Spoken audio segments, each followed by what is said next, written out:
Bueno, ya en la primera sesión habíamos hablado de lo que es el pecado. Permítanme entonces compartirles la presentación para que vayamos haciendo seguimiento a lo que vamos estudiando. Les decía que habíamos hablado en nuestra primera sesión acerca del pecado y habíamos definido conceptualmente lo que es pecado. Recordemos entonces que en esa primera sesión habíamos definido el pecado como aquella actuación de desobediencia o de transgresión a la norma divina, a la ley de Dios. Y habíamos diferenciado los pecados de los delitos en cuanto que cuando hablamos de delitos como tal, es un término que usualmente va más ligado a la infracción de una norma en general, pero podemos entrar a clasificar ahí el concepto de delito como infracción a una norma de carácter penal. Pero cuando hablamos de pecado, la palabra pecado el término pecado es un término que se enmarca exclusivamente en el ámbito espiritual. Por ello se diferencia de la palabra delito. Entonces, en este sentido, podemos señalar que el pecado es la transgresión de la ley divina, mientras que el delito es la transgresión de la ley penal, la o de la ley humana. El pecado es la transgresión a la ley divina, a las normas y leyes establecidas por el Señor. Entonces habíamos dicho en esa primera sesión que cuando Dios hizo pacto con el pueblo de Israel y llamó a Moisés al monte conocido como el monte Sinaí, Dios le dio unos mandamientos y estatutos para que rigieran, para que esos mandamientos y estatutos rigieran el comportamiento social del pueblo de Israel. Recordemos que el pueblo de Israel era un pueblo que venía de vivir 400 años de esclavitud en Egipto, de tal manera que el concepto que ellos tenían por ser esclavos y la concepción que se tenía del esclavo en aquel entonces era que el esclavo era un objeto comercial y por tanto no era sujeto de ninguna clase de derechos civiles y mucho menos era considerado persona. De tal manera que Dios tuvo que darle unos mandamientos y unas normas a Moisés para regular el comportamiento del pueblo y que el pueblo comenzara a regirse por esas normas para vivir en una convivencia pacífica. En ese orden, a nosotros se nos ha enseñado los más relevantes, conocidos como los 10 mandamientos y que todos conocemos o hemos escuchado o estudiado en algún punto de nuestras vidas. Sin embargo, el Pentateuco, que son los primeros 5 libros de la Biblia y cuya autoría se le atribuye a Moisés, nos habla de que son alrededor de 613 o 614 normas que Dios le dio a Moisés en el Sinaí. Dentro de esas 613 o 14 normas o estatutos se encuentran los 10 mandamientos, pero también se encuentran algunas normas de carácter ético, de carácter de salubridad, de carácter civil. Recuerden que una vez los fariseos le reclamaron a Jesús que violaban la ley, que sus discípulos violaban la ley, porque no se lavaban las manos antes de comer. Entonces vemos allí que Jesús le responde y dijo, lo que contamina no es lo que entra al hombre, porque lo que entra va a la letrina. Lo que contamina es lo que sale del hombre. Entonces, Allí vemos un claro ejemplo de una norma de orden de salubridad y de comportamiento, de normas higiénicas que debían tener. Entonces, fueron no solamente normas de carácter espiritual, sino también fueron normas que Dios le dio al pueblo de carácter de salubridad, de ética y de moral.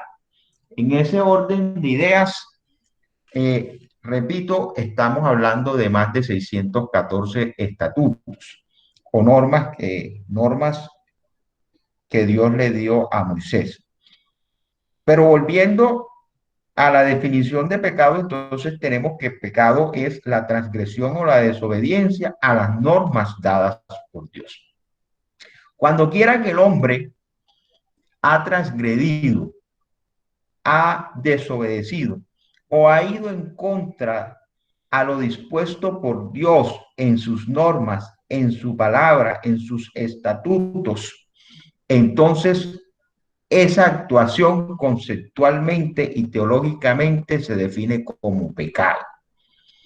Por eso nosotros no podemos incurrir en errores que vienen incurriendo algunas personas con ocasión a la tergiversación o suavización o suavizar los términos bíblicos. Hoy en día no se quiere utilizar la palabra pecado para definir las conductas que van en contra de la ley divina. Entonces, los quieren definir como un problema, los quieren definir como una debilidad, los quieren confundir o definir como un error, ¿verdad?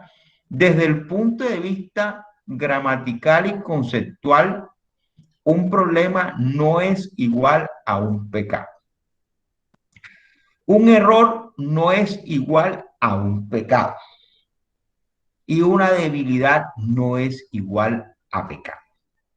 Entonces tenemos que comenzar a llamar las cosas por su nombre. Por eso es importante, por eso es importante que nosotros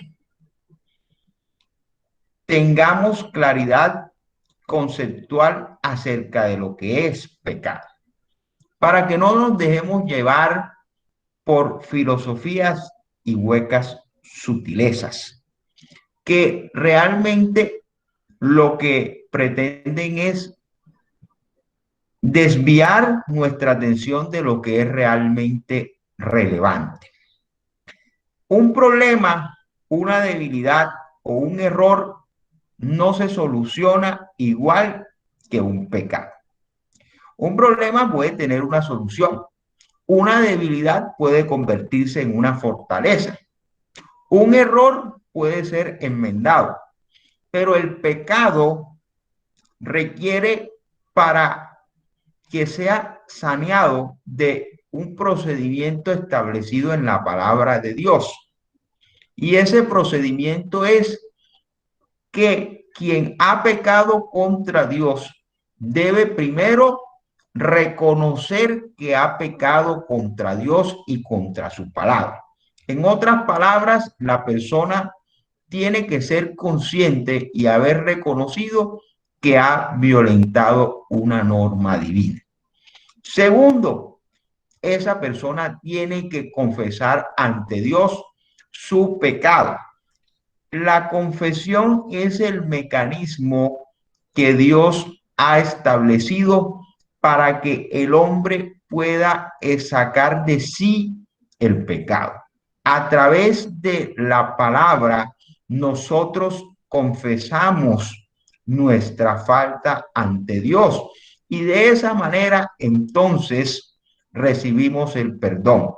Pero ahora bien, ese arrepentimiento, señala la palabra de Dios, que tiene que ser genuino, que tiene que dar fruto de un verdadero arrepentimiento. Ello quiere decir que la persona que ha reconocido su pecado se demanda de esta que se aparte de él y que no lo vuelva a cometer. No podemos caer en la conducta de hacer del pecado una costumbre, o algo reiterativo, porque entonces ya estaremos viviendo una vida de pecado. Ninguno de nosotros está exento de pecar. Todos hemos pecado porque ninguno de nosotros es perfecto. Pero una cosa es pecar por una situación de debilidad en algún momento, por haber cedido ante la tentación. Y otra cosa muy distinta es hacer del pecado nuestro estilo de vida. Cuando una persona hace del pecado su estilo de vida, entonces allí ha decidido vivir una vida de pecado. Y eso es lo que reprocha, entre otras cosas, el apóstol Juan en sus epístolas. Entonces, quería hacer esta pequeña introducción y recorderis para que tengamos claro el concepto de pecado y no confundamos el concepto de pecado con otros términos gramaticales como delitos, como errores, como debilidades o como problemas, porque el pecado no es sinónimo de ninguno de ellos.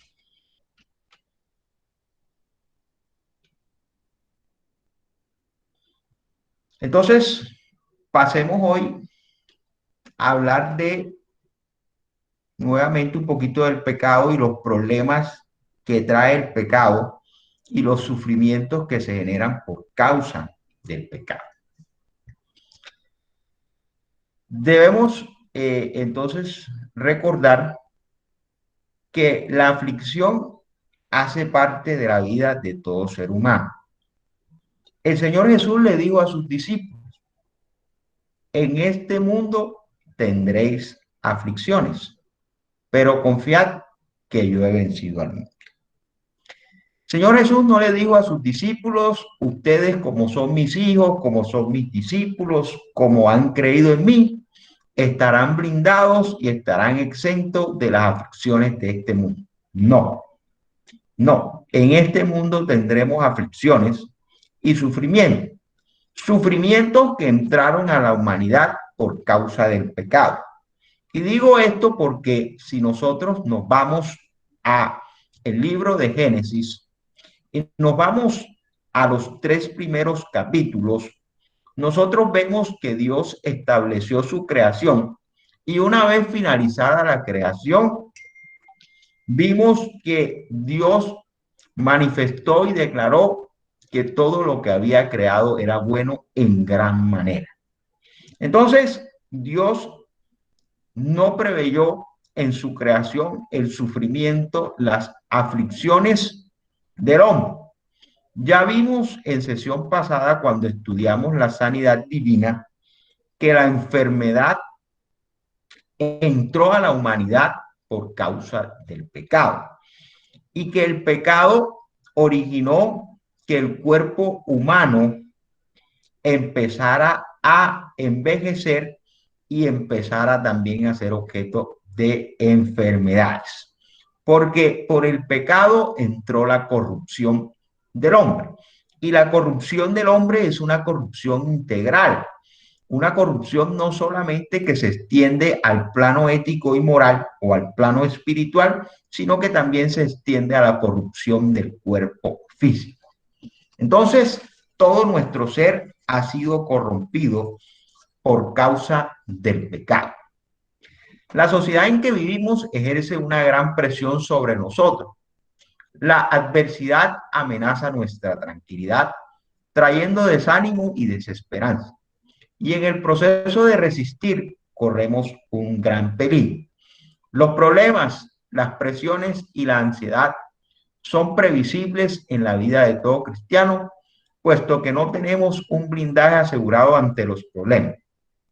Entonces, mientras estemos en este mundo, afrontaremos dificultades, afrontaremos aflicciones, también afrontaremos desánimo, desesperanza en algunos momentos, batallaremos también con la ansiedad y todas estas cosas son, digamos, algunas presiones y algunas aflicciones que vienen sobre el ser humano y que hacen parte también de la debilidad humana.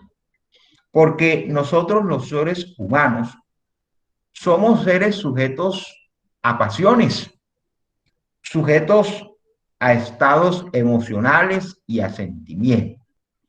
En algún punto de la vida nos habremos sentido desilusionados, desanimados, desesperanzados.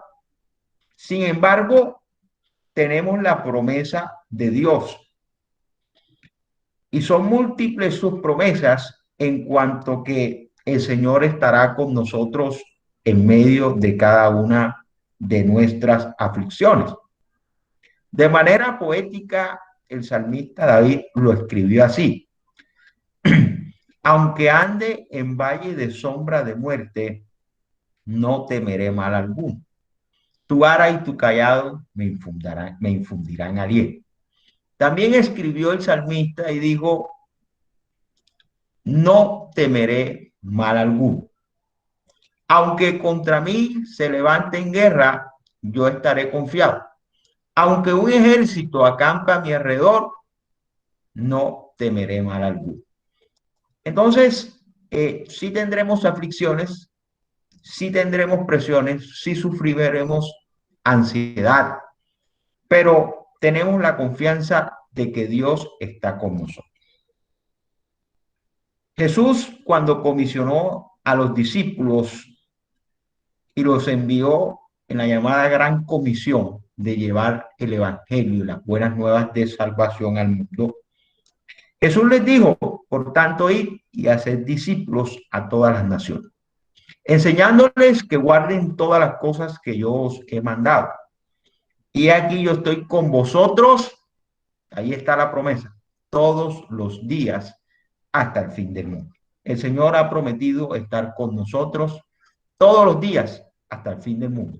No solamente cuando estamos en bendición, sino también cuando estamos atravesando el valle de sombra de muerte, cuando estamos rodeados de enemigos, cuando se levante guerra en contra de nosotros, allí estará el Señor también para sustentarnos, para guiarnos, para sustentarnos con su diestra de justicia, para guiarnos e infundirnos aliento con su vara y con su callado. En el principio, Dios no quiso que la vida del hombre fuese así.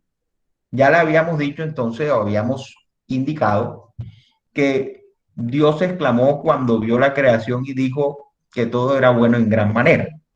De tal manera que Dios no preveyó para el hombre aflicciones, sufrimiento. Entonces la pregunta es: ¿qué originó todo esto? ¿Qué fue lo que originó que llegara a la humanidad las aflicciones, las pruebas, que llegaran las presiones, la ansiedad?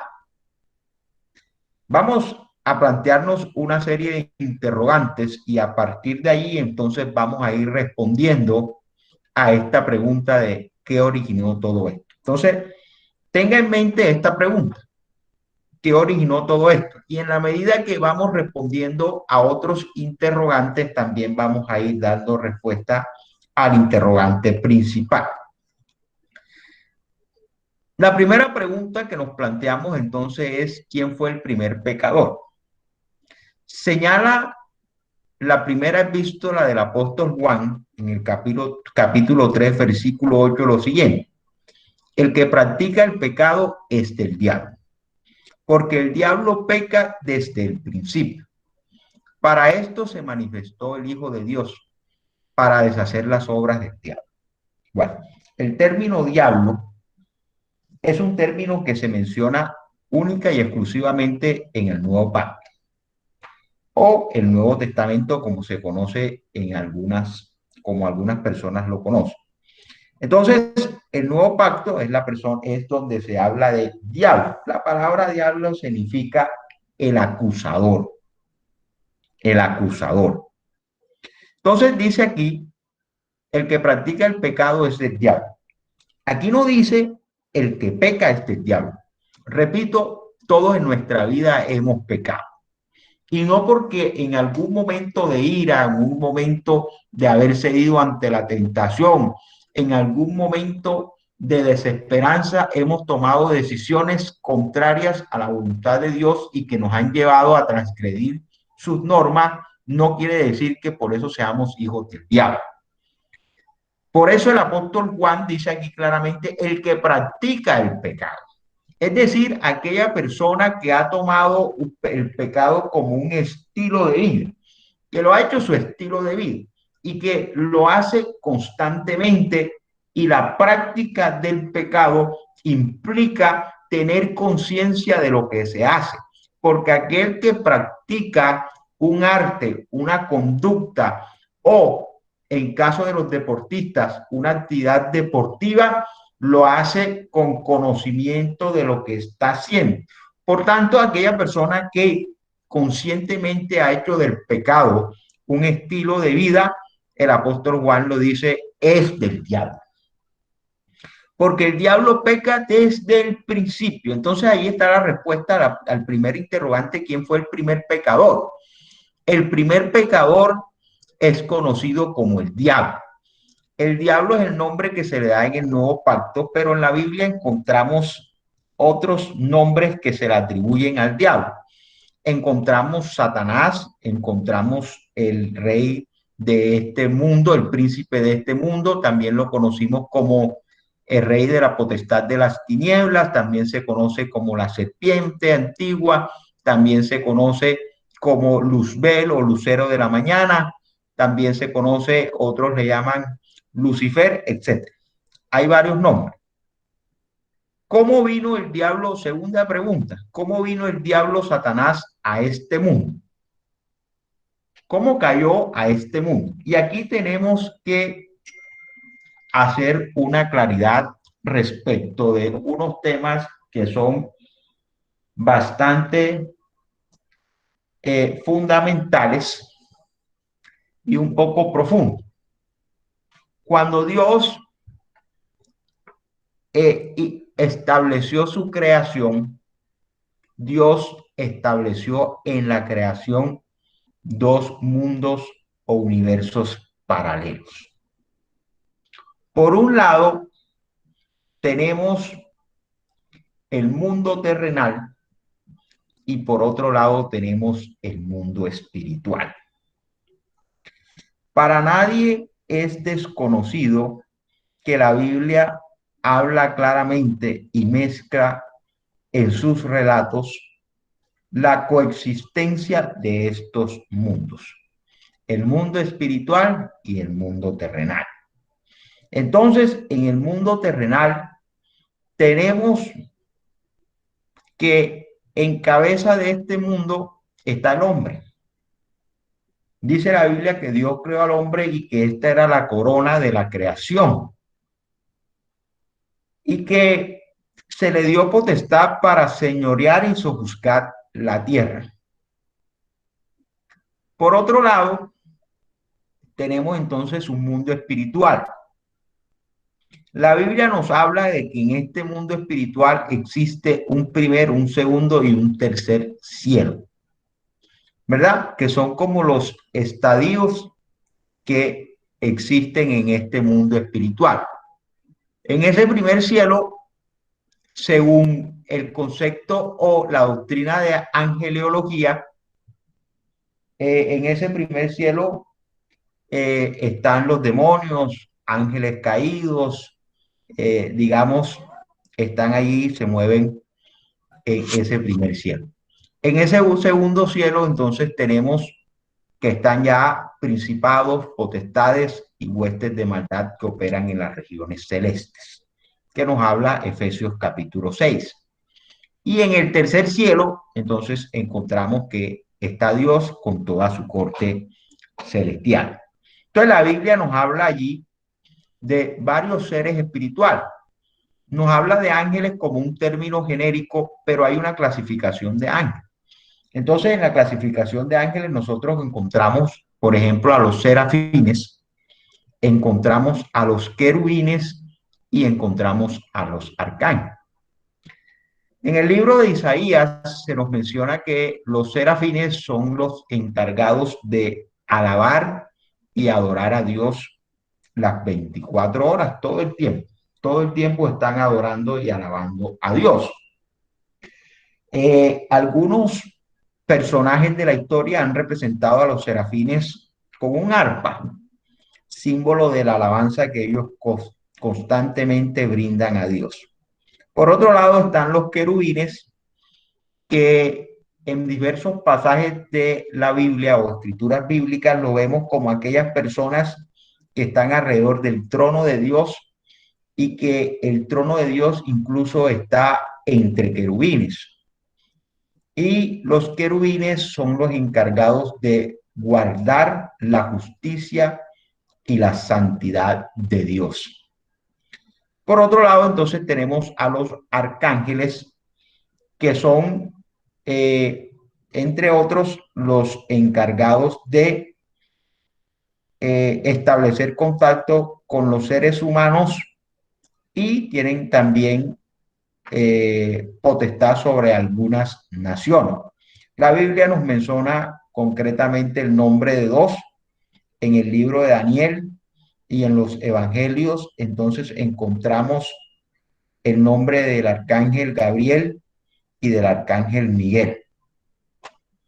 Entonces ahí tenemos la clasificación de los ángeles: serafines, arcángeles y querubines. Pero también nos habla la Biblia de muchos seres vivientes. En Apocalipsis, por ejemplo, nos habla de 24 ancianos que están delante del trono de Dios, y también nos habla de 4 seres vivientes que están junto al trono de Dios también. Entonces vemos allí, la Biblia también nos habla de demonios, de ángeles caídos. Vemos también una cantidad de seres espirituales que habitan en ese mundo espiritual.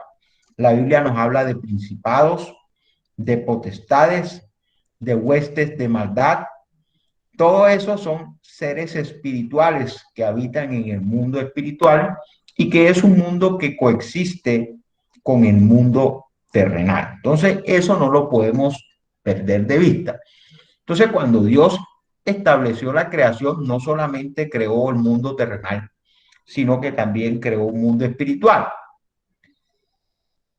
En el libro del Evangelio de Lucas, Evangelio según San Lucas, capítulo 10, versículo 18, eh, la escritura nos dice, y les dijo Jesús a los discípulos: yo veía a Satanás caer del cielo como un rayo.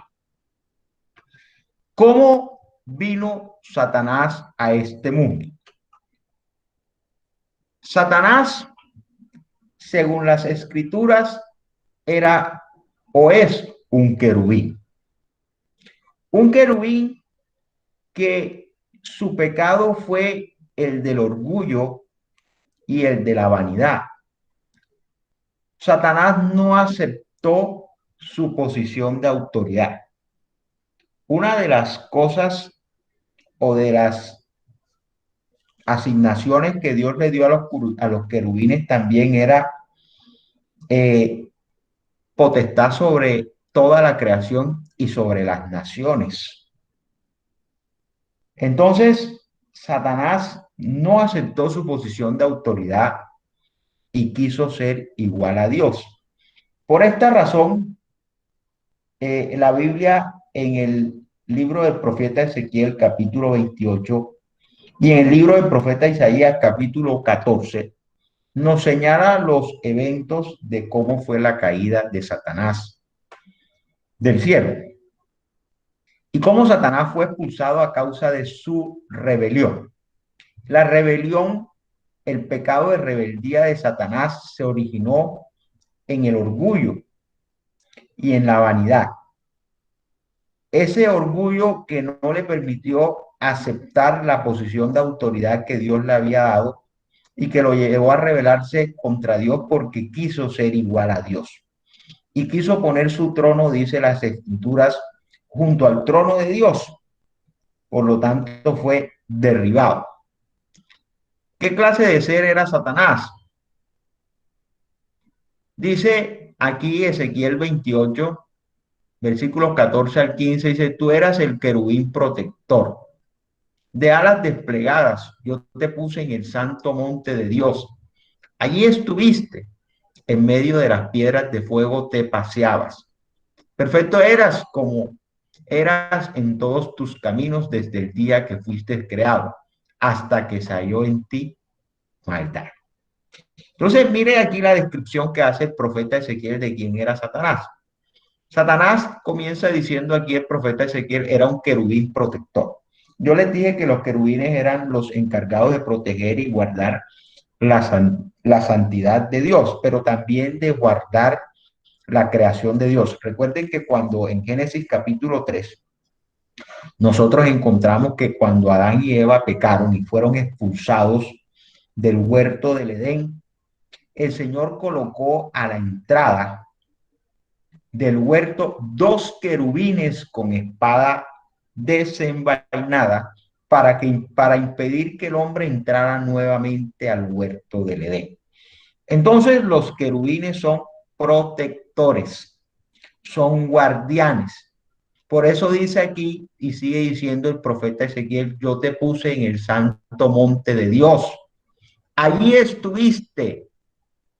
Sí, fue Dios quien lo puso allí para que guardara ese santo monte. Allí estuviste en medio de las piedras de fuego, te paseaba.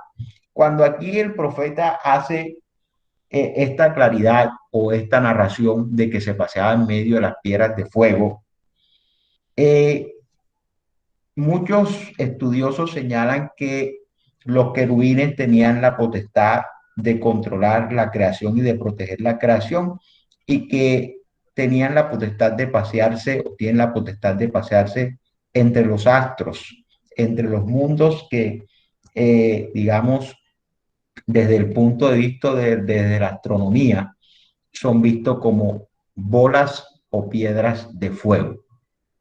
Perfecto eras en todos tus caminos desde el día en que fuiste creado hasta que se halló en ti maldad. Fíjese que Dios a quien creó fue un ángel, un querubín, y lo creó perfecto. Sin embargo, este ángel, este querubín, que hoy conocemos como Satanás o el diablo, él mismo se corrompió. Y se corrompió según nos indica el apóstol Judas y si nos indica el mismo apóstol Pedro en sus epístolas del Nuevo Pacto, que fue porque no conservaron su morada. Es decir, tuvieron en poco la posición de autoridad que Dios le dio y quisieron más. Quisieron ser igual a Dios, quiso ser igual a Dios. Tuvo en poco la morada y la posición de autoridad que Dios le había dado y quiso ser más y allí se generó el pecado de rebeldía. Señala el apóstol Judas y el apóstol Pedro que a causa de esto se desató una guerra en el cielo y en el libro Apocalipsis, que también complementa este relato, dice que la tercera parte de los ángeles, una tercera parte de los ángeles se rebelaron contra Dios y fueron expulsados del cielo. Entonces entendemos que una tercera parte es un tercio de la creación de los ángeles cayeron y son los que hoy conocemos como ángeles caídos. En el libro de Isaías capítulo 14, el profeta señala que Satanás hizo contrataciones con otros ángeles, es decir, comenzó a hacer arreglos, comenzó a hacer negociaciones, comenzó a disuadir, o perdón, persuadir a otros ángeles para poder, digamos, eh, para poder conformar una rebelión en contra de Dios. Por esa razón, se trajo consigo una tercera parte de los ángeles. El querubín protector de alas desplegadas es una descripción del ángel que permanecía ante el trono celestial de Dios, como lo encontramos en Salmo capítulo 80, Salmo 80, versículo 1. Este ángel era perfecto y fue el más ilustre de todos los seres creados, hasta que se convirtió él mismo en un demonio, pues trató de imponer su voluntad sobre la voluntad de Dios. Entonces, la palabra demonio es una palabra donde bíblicamente, o el término bíblico con que se conoce o se conoce algunos, hay distintas teorías sobre eso, hay distintas teorías sobre eso. Hay algunos teólogos que señalan que los demonios no son ángeles caídos, que los demonios son aquellas almas que perecieron en el diluvio de Noé y que no han entrado a un lugar de paz. Y hay otros que señalan que los demonios son los mismos ángeles caídos. No hay certeza frente a eso y no hay una posición clara frente a eso. Lo que sí entendemos que los demonios también son seres espirituales y cuando hablamos de demonio, hablamos de una connotación.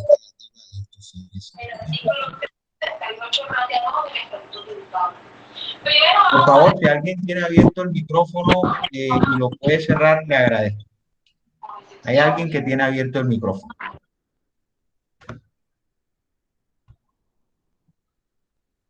Gracias.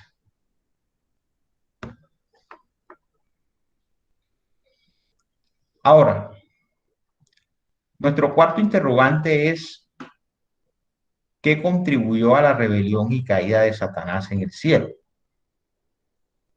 Dice el profeta Ezequiel en su narrativa del capítulo 28, versículo 17, se enalteció su corazón a causa de tu hermosura, corrompiste tu sabiduría a causa de tu esplendor.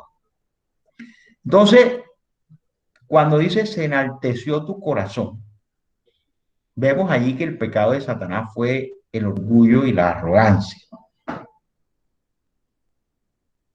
Quiso ser igual o superior a Dios. No aceptó la posición de autoridad que Dios le había dado. Voy a ubicar aquí el capítulo 28 del libro de El Profeta para que podamos leer Ezequiel capítulo 28.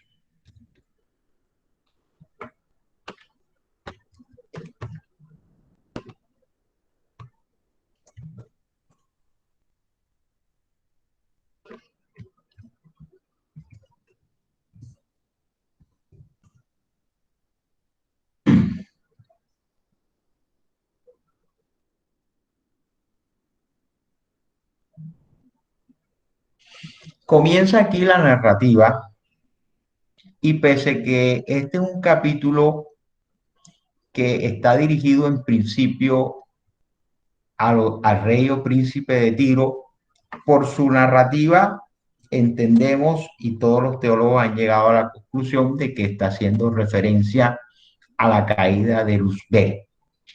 Dice el versículo 6 del capítulo 28, por tanto así ha dicho Jehová el Señor, por cuanto pusiste tu corazón como corazón de Dios. Por tanto, he aquí yo traigo sobre ti extranjeros fuertes. Lo primero que nos dice es que Satanás quiso poner su corazón como el corazón de Dios. No aceptó su posición de querubín, sino que quiso ser Dios, ¿verdad? Y aquí el versículo 12 dice, tú eras el sello de la perfección, lleno de sabiduría y acabado de hermosura. En Edén, en el huerto de Dios estuviste, de toda piedra preciosa era tu vestidura, de cornerina, topacio, jaspe, crisólito, berilo, ionice, de zafiro, carbuncio, esmeralda y oro. Los primores de tus tamboriles y flautas estuvieron preparados para ti en el día de tu creación. Tú, querubín grande protector, yo te puse en el santo monte de Dios. Ahí estuviste en medio de las piedras de fuego, te paseabas. Perfecto eras en todos tus caminos desde el día que fuiste creado hasta que salió en ti maldad. A causa de la multitud de tus contrataciones fuiste lleno de iniquidad y pecaste, por lo que yo te eché del monte de Dios y te arrojé entre las piedras de fuego. Consecuencias del pecado. Vemos nuevamente aquí una consecuencia del pecado. La consecuencia del pecado nos separa de la presencia de Dios. Fíjese que se repite el patrón aquí de lo que estudiamos nosotros en Génesis capítulo 3, cuando Adán y Eva pecaron contra Dios y desobedecieron el mandato de Dios, Dios los echó del huerto del Edén. Igual sucedió con Luzbel. Cuando Luzbel pecó y salió en él maldad, se levantó contra Dios, fue echado. Dice aquí entonces, eh, dice aquí entonces el versículo 17, yo te arrojé por tierra delante de los reyes, te pondré para que te miren a ti.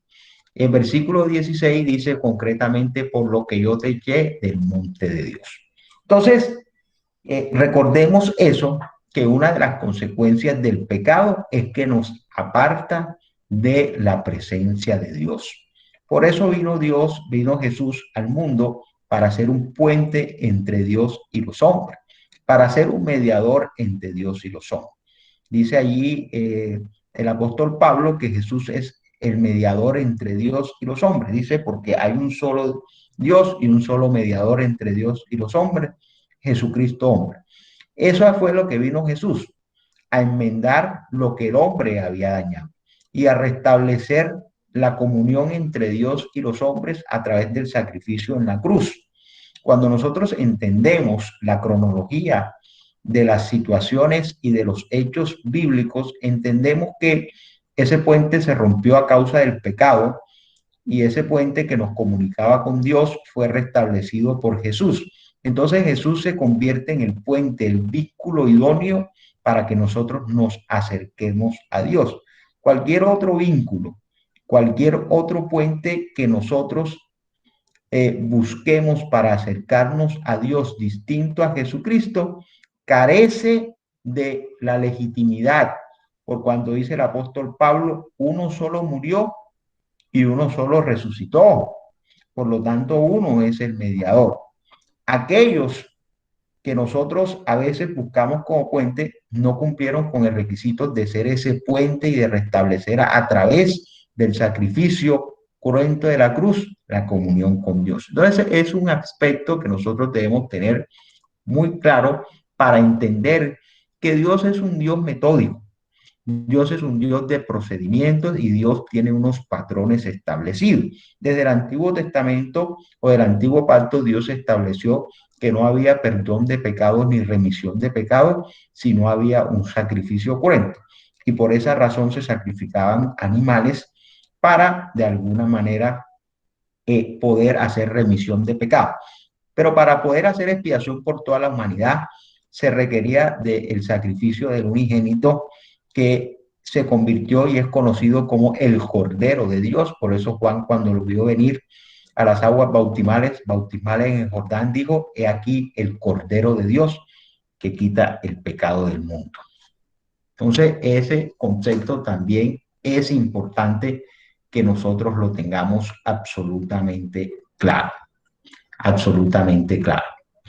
Entonces, eh, allí vemos la narrativa en el capítulo 28 del apóstol, el profeta Ezequiel nos narra con mucha claridad lo que aconteció ahí en la rebelión de Satanás. El otro cuestionamiento que nos hacemos es qué contribuyó a la rebelión y la caída de Satanás en el cielo. Versículo 17 del capítulo 28 que ya leímos dice, se enalteció tu corazón a causa de tu hermosura, corrompiste tu sabiduría a causa de tu esplendor. Yo te arrojé por tierra delante de los reyes, te he puesto por espectáculo. Entonces, el orgullo, el orgullo a causa de la sabiduría que Dios le había dado, la posición de autoridad, porque Satanás era, tenía autoridad o tiene autoridad sobre los demás seres espirituales. Notemos algo, notemos algo aquí que es muy importante. Eh, hay que aclarar que a día de hoy no existen sustentos bíblicos y más la Biblia nos enseña que Satanás, a pesar de que fue echado y no convive en el reino celestial de Dios en el tercer cielo, tiene acceso todavía a su trono. Cuando nosotros leemos el libro de Job, encontramos que hubo una reunión y vinieron delante de Dios todos sus hijos y todos sus seres espirituales, dice, entre los cuales también estaba Satanás. Y Dios le preguntó, Satanás, ¿de dónde viene? Él le dijo, de merodear la tierra a sus alrededores. Es decir, Satanás no estaba o no convive en la presencia de Dios, pero compareció y tiene acceso al trono de Dios. Y Dios le dijo, ¿has considerado a mi siervo Job? En su presencia Dios sabía que Satanás tenía envidia y procuraba algo contra Job. Por eso le dijo, ¿has considerado a mi siervo Job? Y ya nosotros conocemos la historia de ahí en adelante de Job. Sin embargo, Satanás tiene acceso al trono de Dios aún, acceso que según Apocalipsis le será quitado definitivamente cuando sea juzgado y cuando se presente el juicio de Dios en contra de él, el cual juzgará a toda la creación, ¿verdad? Dice Apocalipsis, y en ese momento dice que será echado al lago de fuego y que será encadenado por la eternidad. Entonces, hasta ahora, Satanás no está encarcelado, ni tampoco se le ha vetado el acceso al trono de Dios. Él está merodeando la tierra y de hecho el apóstol Pablo lo, lo nombra como el príncipe de este mundo. Entonces, otra cosa que debemos tener en cuenta, otro aspecto importante que debemos tener en cuenta es que Satanás tiene una posición de autoridad. Por eso cuando vemos en la escritura, varias escrituras, que el arcángel Miguel, nos dice el libro de Judas, el mismo Pedro, contendía con Satanás por el cuerpo de Moisés, le dijo, el Señor te reprenda. Y muchos teólogos se han enfrascado en la discusión de por qué el arcángel Miguel le dijo, el Señor te reprende. Y no lo reprendió él mismo. Y es que dentro de la creación espiritual existe muy marcado y mucha conciencia de rangos de autoridades. El arcángel Miguel no reprendió a Satanás porque Satanás en la escala de autoridad espiritual está por encima de él. Y de hecho él fue puesto sobre todos los demás, ¿verdad? Y aquí dice, se enalteció tu corazón a causa de tu hermosura, corrompiste tu sabiduría a causa de tu esplendor. Sí, Satanás estaba por encima de los demás ángeles, Luzbel, y a causa de eso se corrompió. Entonces, esa autoridad aún no le ha sido quitada. Por eso el arcángel Miguel, cuando combatía con él por el cuerpo de Moisés, le dijo, el Señor te reprende. ¿Por qué? Porque el único que está por encima de él es la Trinidad, el Señor, porque del resto de la creación todos están debajo de él en autoridad. Entonces, por eso le digo, el Señor te reprenda, que es el que tiene autoridad, es quien tiene autoridad para hacerlo. Eso debemos dejarlo absolutamente claro para que no caigamos en fábulas ni nada. Tampoco podemos caer en la fábula, nos han pintado a Satanás como un ser horrendo, con cachos, con cola, con un trinche. No, no, no, aquí la Biblia nos dice que él está lleno de hermosura y que fue creado hermoso. Dice aquí que hemos dicho, se enalteció tu corazón a causa de tu hermosura. Así que, según el relato bíblico, Satanás no es un ser despreciable, no es un ser horrendo como nos los ha querido pintar. Por ejemplo, Dante en la Divina Comedia lo señala como un ser horrendo. Y la mitología también lo señala como un ser horrendo. Sin embargo, bíblicamente, Luzbel era un ángel de luz y que fue creado y que era muy, muy, pero muy hermoso. O es muy hermoso. ¿Cuál era la ambición de Satanás? Dice aquí Isaías 14, ¿cómo caíste del cielo, oh lucero, hijo del alba? Cortado fuiste por tierra, tú que abatías a las naciones, tú que decías en tu corazón, subirá al cielo por encima de las estrellas de Dios, levantaré mi trono. Y en el monte de la reunión me sentaré, en el extremo norte, sobre las alturas de las nubes subiré y seré semejante al Altísimo. Ahí vemos nuevamente el pecado de Satanás.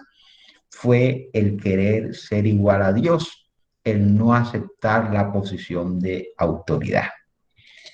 Esto es un tema que, haciendo un paralelo contextual, nosotros debemos tener en cuenta.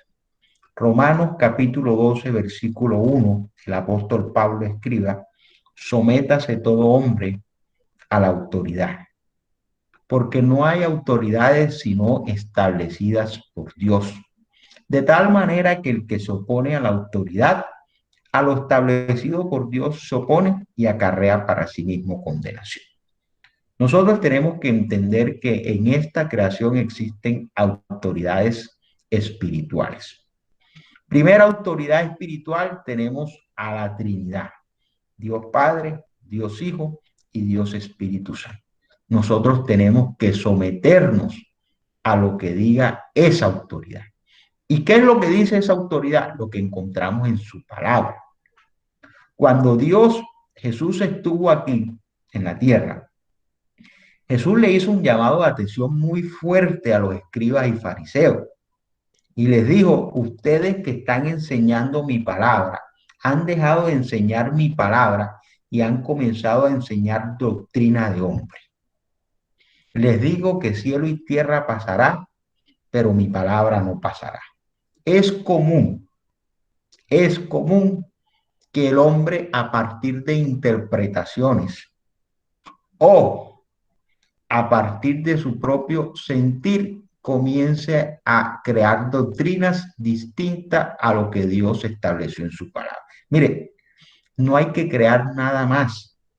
La Biblia está bien escrita y Dios la escribió desde Génesis hasta el Apocalipsis, de principio a fin. Por eso a Dios se le conoce, a Jesús se le conoce como el Alfa y el Omega, el principio y el fin.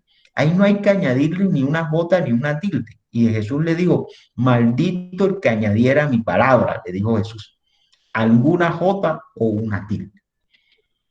Lo que está escrito, escrito está. Ya no hay que añadirle nada más. Entonces nosotros los hombres nos hemos encargado de poner una carga excesiva a todo. Entonces, esa carga excesiva se ha enmarcado en numerosas prohibiciones. No hagas esto, no hagas aquello.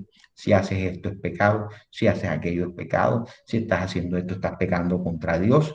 Una carga excesiva, y usted busca eso por la escritura y usted no lo encuentra en ninguna parte. Y nos ha llevado a, incluso en muchas iglesias, imponer sobre las personas una carga que es imposible de llevar. Y fue lo que le dijo Jesús a los fariseos: ustedes han impuesto sobre el pueblo una carga que ni siquiera ustedes mismos pueden llevar. Entonces, eso es importante para que nosotros entendamos que no debemos añadir nada. Satanás, al igual que todas esas mitologías, así también se han creado una cantidad de doctrinas que no son ciertas y que no son bíblicas. Satanás, tenemos que fue creado como un ángel de Dios. ¿A quién trató de engañar Satanás después de que fue expulsado? Ya vimos que en el cielo, antes de ser expulsado, él hizo varias contrataciones y con él se vino una tercera parte de los ángeles. Pero luego entonces trató de destruir o de corromper a la perfección de la creación. Y el hombre es conocido como la joya de la creación porque es el único ser con la capacidad de moverse en los dos planos o mundos de la creación. El hombre puede moverse en el plano espiritual y en el plano terrenal. Y voy a explicar esto. Se puede mover en el plano terrenal porque tiene un cuerpo creado para habitar en el plano tierra. Recuerden que cuando Dios formó al hombre, tomó de la tierra e hizo barro y formó el cuerpo del hombre. De hecho, un gran porcentaje, cuando se ha estudiado y científicamente está comprobado, que en el cuerpo del hombre están todos los componentes que están en la tierra, todos. No hace falta ninguno. Pero también el hombre está comprobado por la ciencia de la psicología que tiene un espíritu o un alma. Ese espíritu le da la capacidad de moverse en el mundo espiritual, de tal manera que nosotros podemos conectarnos al mundo espiritual a través de nuestro espíritu. Sin embargo, la Biblia nos advierte que cuando transitemos en este mundo espiritual lo debemos hacer a través de la oración, que es el medio correcto, a través de la oración y la oración en el nombre de Jesús y guiada por el Espíritu Santo. No debemos buscar otros medios para explorar el mundo espiritual. No busque consultar horóscopos o consultar las cartas o el café o los muertos o los espíritus. Ese no es el medio que Dios ha establecido para que el hombre se conecte al mundo espiritual.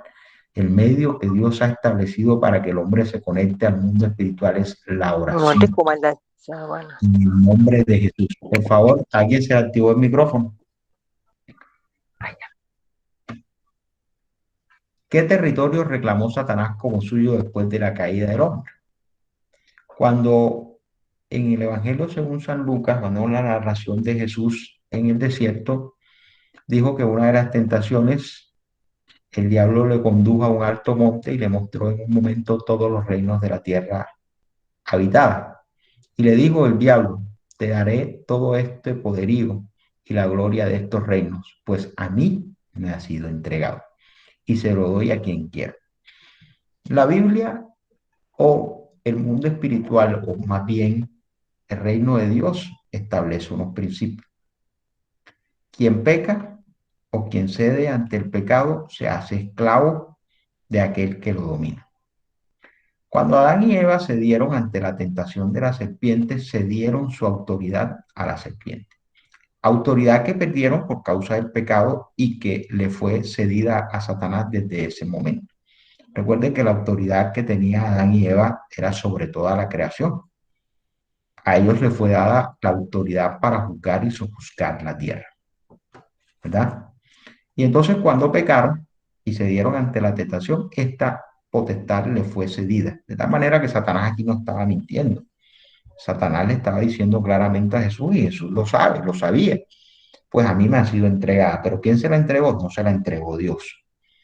Se la cedió a Adán y Eva cuando pecaron. Ahora, esa potestad señala el libro de Apocalipsis que le será quitada cuando Jesús establezca su reino milenial y se dé la famosa batalla de Armagedón allí en el monte Sinaí. Ahí le será quitada esa potestad y Jesús establecerá físicamente su reino. Digo físicamente porque con la primera venida de Jesús se estableció el reino espiritual. Recuerde que Juan el Bautista y el mismo Jesús predicaban y decían el reino de los cielos se ha acercado. Y era un reino espiritual. Los judíos no le recibieron porque querían que Jesús o esperaban que Jesús estableciera su reino físico. Pero el reino físico se establecerá en la segunda venida de Cristo cuando establezca el reino milenial y allí gobernará físicamente por 1000 años y luego de 1000 años se soltará, dice el Apocalipsis, a Satanás y todo eso y se dará una segunda guerra que Apocalipsis señala que es la guerra de Gog y Magog. Bueno, vamos a adelantar porque se nos ha ido el tiempo. ¿Cómo emplea Satanás su tiranía sobre la humanidad? Entonces salió Satanás de la presencia de Jehová e hirió a Job con unas llagas malignas desde la planta del pie hasta la coronilla de la cabeza. Una de las formas de afligir Satanás a la humanidad es a través de las enfermedades, pero también afligió a Job con catástrofes. A Job se le presentaron unas catástrofes donde murieron todos sus hijos, donde perdió todo lo que tenía. Muchas veces hay personas que son escépticas a creer estas cosas, pero en la Biblia hay sustento bíblico, hay sustento suficiente para demostrar que muchas veces las catástrofes que vienen a nuestra vida o las enfermedades pueden tener un origen espiritual. Digo pueden porque no siempre. Hay algunas enfermedades que se producen en nuestro cuerpo por infracción a las leyes naturales o a las leyes de la física. Si usted, por ejemplo, es una persona que no se guarda de medir las temperaturas, se baña a altas horas de la noche estando sofocado, abre la nevera estando sofocado, entra al aire acondicionado estando sofocado, seguramente usted va a contraer un resfriado o una parálisis facial o cualquier otra situación por una infracción a una ley natural, a una ley natural. Pero hay otras que son causadas por espíritu. En el Nuevo Testamento encontramos, por ejemplo, que Jesús se encontró con un joven que era sordo y mudo, y que era sordo y mudo y que esta enfermedad la tenía por causa de un espíritu, de un demonio, y que Jesús lo expulsó de él e inmediatamente eh, aquel joven pudo hablar. También nos señala la escritura de un joven lunático, es decir, un joven loco, que también tenía la locura por causa de un espíritu. También encontramos que Jesús se encontró en la sinagoga con una mujer que tenía una joroba, o tenía una protuberancia en su espalda que la tenía encorvada desde hace mucho tiempo. Y dice la Biblia que Jesús reprendió al espíritu que estaba en aquella mujer y inmediatamente se enderezó.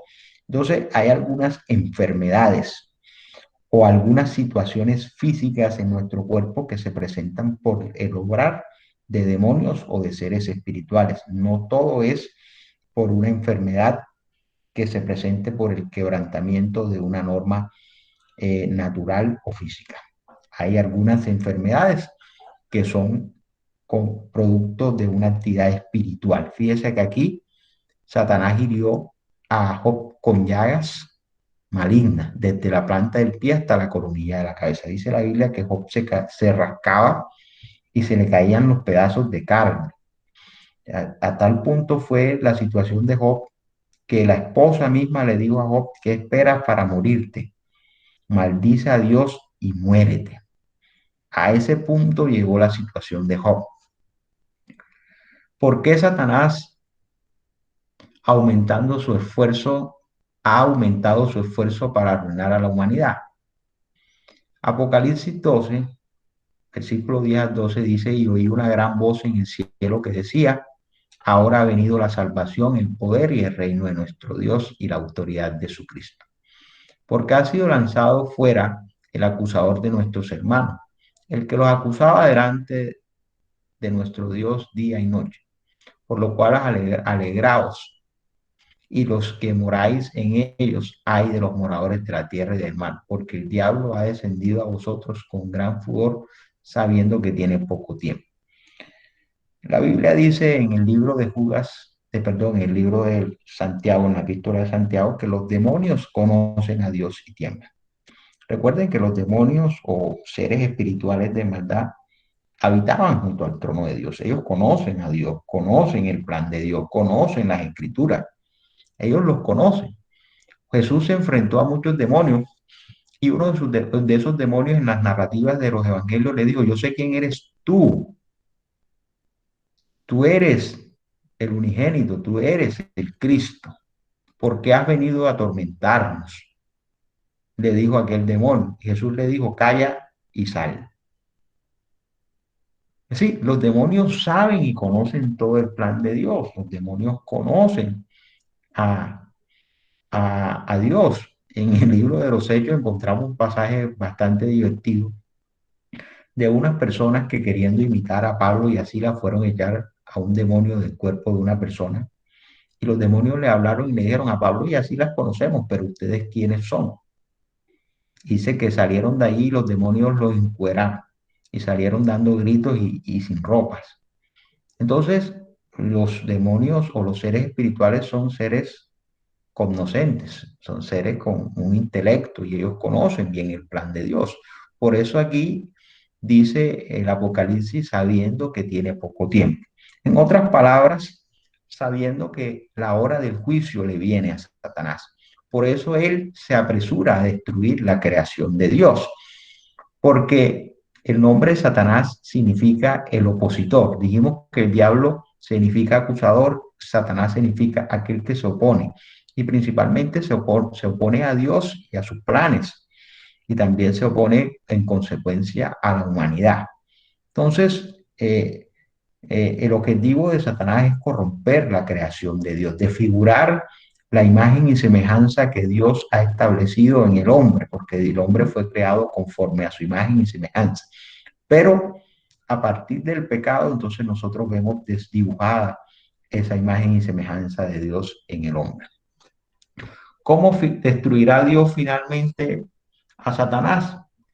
El versículo 19 del capítulo 18 nos señala lo siguiente, de Ezequiel 16 al 18, dice, yo pues saqué fuego de en medio de ti, el cual te consumió y te puse en ceniza sobre la tierra a los ojos de todos los que te miran. Todos los que te conocieron de entre los pueblos se maravillarán sobre ti, espanto serás y para siempre dejarás de ser. El libro de Apocalipsis complementa este relato y dice que Satanás será echado al lago de fuego, ¿verdad? Donde el tormento no pasa y el dolor no cesa. Entonces allí será echado finalmente Satanás a ese lago de fuego. Así será condenado por Dios finalmente. Bueno, eh, damos respuesta a nuestra pregunta inicial, que es, ¿qué originó todo esto? ¿Qué originó todas las aflicciones? Bueno, lo que originó fue el pecado. En el mundo espiritual, el pecado de Satanás, y en el mundo terrenal, el pecado de Adán y Eva. Todo esto originó que llegara al mundo la enfermedad, llegaran las pruebas, las aflicciones, llegaran las desilusiones, las desesperanzas. El pecado es el vínculo o el medio o el canal para que por medio del cual se infiltró a este mundo las aflicciones y los sufrimientos de la humanidad. Primero con el pecado de Satanás y segundo con el pecado de Adán y Eva. De esa manera se corrompió toda la creación, tanto el mundo espiritual como el mundo terrenal. Mis queridos hermanos, la solución a eso la encontramos en Jesucristo. Jesucristo es la salvación del pecado. Jesucristo es el mediador entre Dios y los hombres. A través de él nosotros podemos ser constituidos nueva creación. A través de su sacrificio, por la operación del Espíritu Santo, podemos nacer de nuevo, ya no nacidos de mujer, sino por la operación del Espíritu Santo, nacidos del agua y del Espíritu, como le dijo el mismo Señor Jesucristo a Nicodemo, es necesario que nazca del agua y del Espíritu y que el Espíritu Santo engendre en nosotros entonces una nueva naturaleza y una naturaleza conforme a la divinidad de Cristo. Si usted ha escuchado esta enseñanza y usted quiere arrepentirse de sus pecados y quiere conectarse con Dios a través del medio o canal que Dios ha dispuesto para esto, que es nuestro Señor Jesucristo, yo le invito a que usted haga esta oración de fe por medio de la cual usted acepta a Jesucristo como ese camino para llegar a Dios y en consecuencia lo acepta como su Señor y Salvador.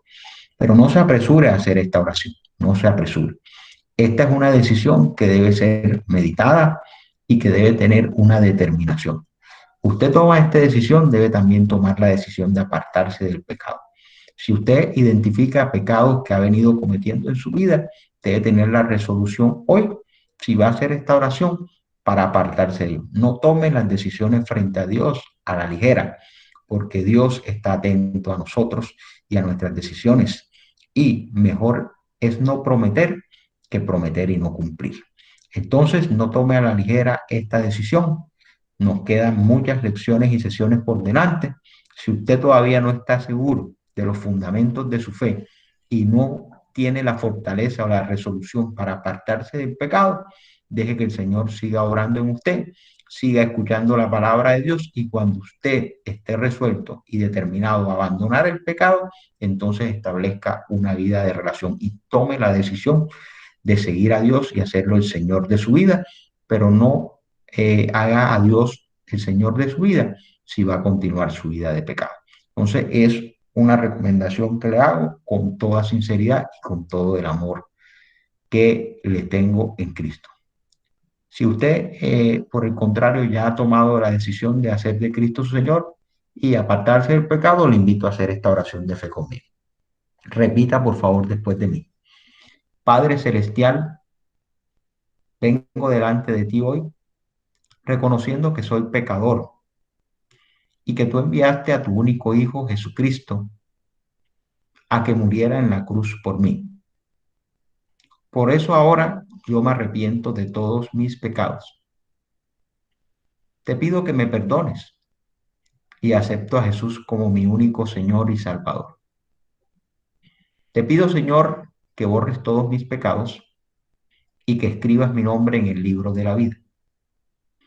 También te pido que envíes a tu Espíritu Santo a morar en mi corazón para que a partir de hoy me ayude a vivir una vida agradable a ti. En el nombre de Jesús, amén.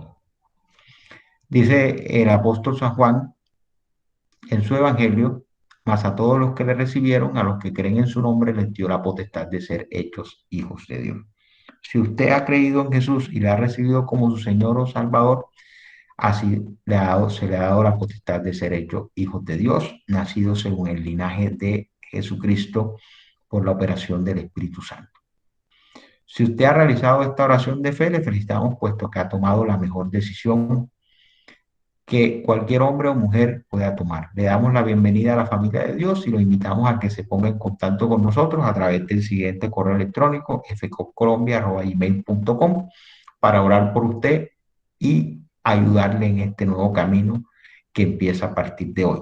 Aparte de esta dirección de correo electrónico, usted también puede en el mensaje dar clic, dejar un mensaje en el vínculo en esta conversación en el chat y dejar sus datos personales si quiere que le contactemos. Si no, no hay ningún problema, lo seguimos esperando aquí los jueves a las 7 de la noche. Deseo una buena noche a todos, que Dios los bendiga. En el nombre de Jesús, les deseo muchas bendiciones.